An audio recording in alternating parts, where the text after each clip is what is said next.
Hey guys, we're starting a new chapter this week with our mini messages, and we're going to be in Genesis chapter 29. Jacob finally makes it to where he's going. And let's look at verses 1 through 3 to begin. It says, Then Jacob hurried on, finally arriving in the land of the east. He saw a well in the distance. 3 flocks of sheep and goats lay in an open field beside it, waiting to be watered. But a heavy stone covered the mouth of the well. It was the custom there to wait for all the flocks to arrive before moving the stone and watering the animals. Afterward, the stone be placed back over the mouth of the well.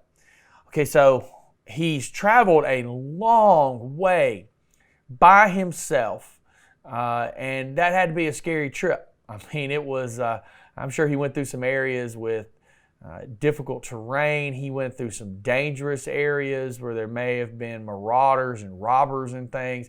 And he's finally made it to this land. He doesn't exactly know where he's at because when you go on down to verse 4, Jacob went over to the shepherds and asked, "Where are you from, my friends?" "We are from Haran," they answered.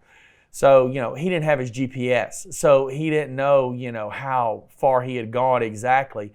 He arrives in this place, and he's like, maybe this is it. And so he goes and asks them, "Where am I at?" They respond with Haran. Now, Haran was where he was trying to get to. Because if you look at Abraham's father, Terah, when you go back to Genesis chapters 11 and 12, Abraham was originally from Ur, which was down on what we know of today as the coast right around Iraq. Is where this took place, right there with Iraq, Kuwait. That area is where the city of Ur was located. From there, Terah moved his entire family with Abraham, all of them, moved them up to Haran, which was much further north. If I remember correctly, it was actually north of where Babylon would be located.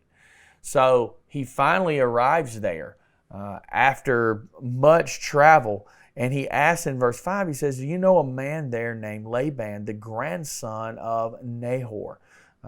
He asked. "Yes, we do," they replied. "Is he doing well?" "Yes, he's well," they answered. "Look, here comes his daughter Rachel with the flock now." God provides.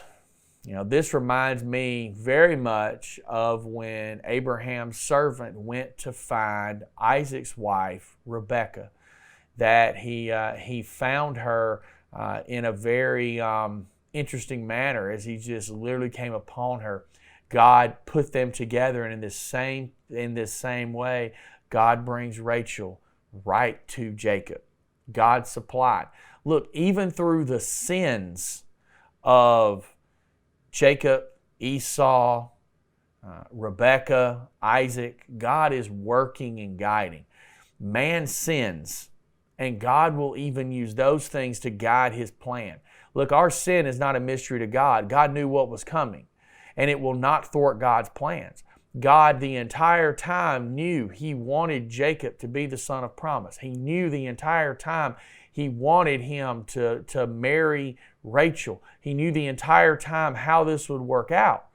And so he used those things. Our God is in control. He's on his throne, and we can trust that. We'll see you guys again soon. Have a good day.